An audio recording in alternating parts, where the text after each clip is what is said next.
Olá, eu sou a Bárbara. No vídeo de hoje vamos falar sobre anemia hemolítica. Para começar, vamos lembrar que a anemia é uma condição onde o corpo tem um baixo nível de glóbulos vermelhos, que são as hemácias saudáveis, ou uma baixa concentração de hemoglobina, ou seja, prejudicando o transporte de oxigênio. Nosso sangue é um rio de vida, mas o que acontece quando as células que compõem começam a explodir antes do tempo? A anemia hemolítica é um tipo especial de anemia, marcada pela hemólise, que significa quebra ou destruição precoce de glóbulos vermelhos. Ou seja, normalmente as hemácias duram cerca de 120 dias. Nesse caso, as hemácias são destruídas muito antes. E o problema disso reside no desequilíbrio. A medula óssea não consegue repor as células na mesma velocidade em que elas são destruídas. Agora vamos explorar sobre as causas, sintomas e o que podemos falar sobre isso.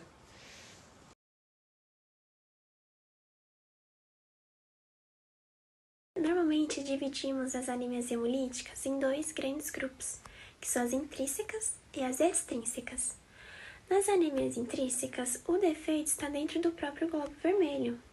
A célula nasce com uma fragilidade estrutural ou metabólica, que a torna vulnerável.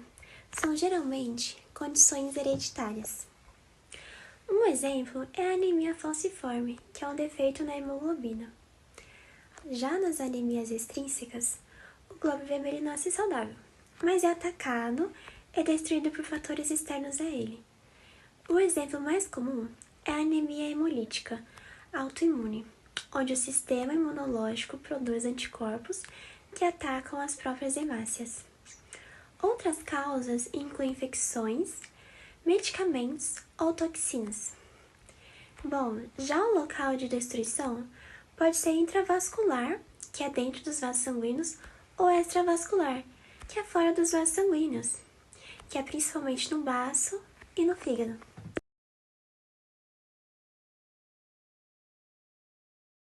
Me chamo Bruno e eu vou falar um pouco sobre as principais causas.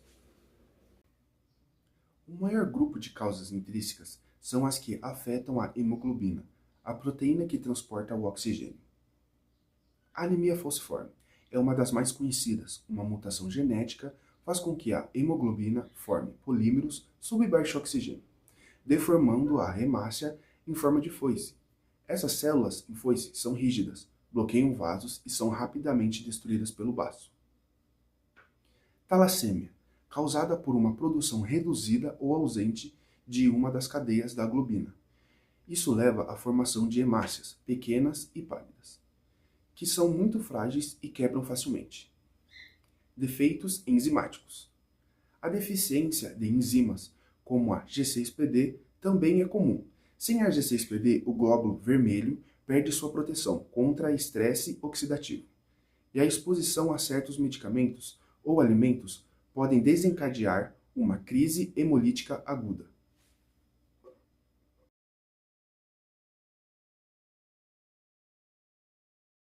Me chamo Isaac e hoje eu irei falar sobre sintomas e alguns diagnósticos da anemia hemolítica.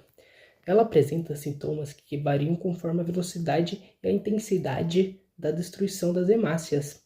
Entre os sintomas gerais de anemia, observa-se cansaço, fraqueza, palidez, tontura, cefaleia e intolerância ao esforço e palpitações.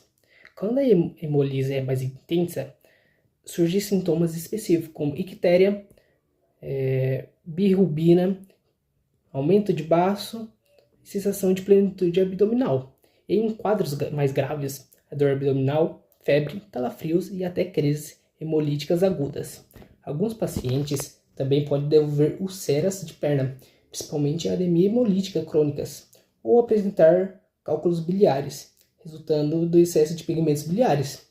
Os diagnósticos que podem ser utilizados por meio de exames clínicos e laboratoriais para identificar tanto a anemia quanto os sinais de destruição das hemácias são hemograma completo, bilirrubina, LDH aumentado, esfragaço de sangue periférico, teste de Coombs direto, teste de combos indireto, exames de função renal, ultrassonografia abdominal, eletroesferose de hemoglobina, teste genético quando há suspeita de deficiência de G6PD ou outras causas hereditárias. A combinação desses achados permite identificar não apenas a presença de hemólise, mas também sua causa, gravidade e tipo. Muito obrigado, é isso.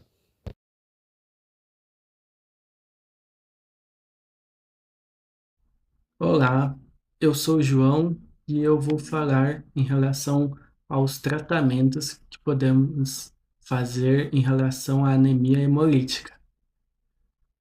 Podemos utilizar medicamentos.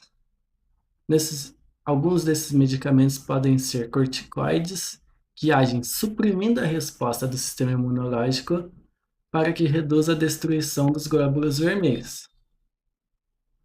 Esses medicamentos também podem ser imunossupressores, que são também utilizados na tentativa de inibir esse ataque do sistema imunológico à hemoglobina.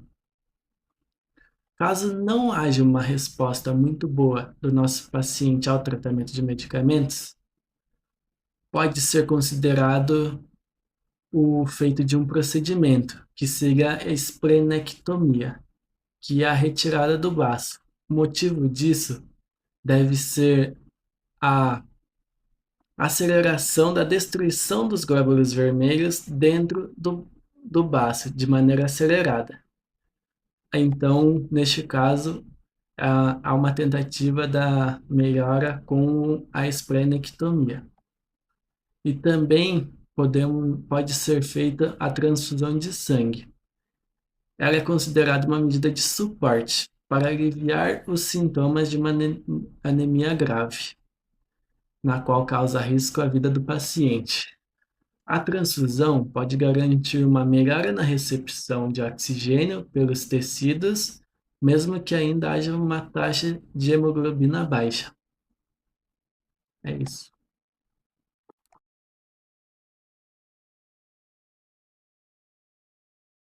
Olá pessoal, me chamo Vitor e irei finalizar o tema. A anemia hemolítica ocorre quando as células do sangue são destruídas rápida demais. O tratamento varia conforme a causa. Pode incluir transfusões, ácido fólico, medicamentos que podem reduzir o sistema imunológico e, em alguns casos, até remoção do baço nas formas hereditárias, como falciforme, talassemia. O cuidado é contínuo para evitar crises e controlar excesso de ferro. Com o tratamento certo, muitos pacientes conseguem viver bem.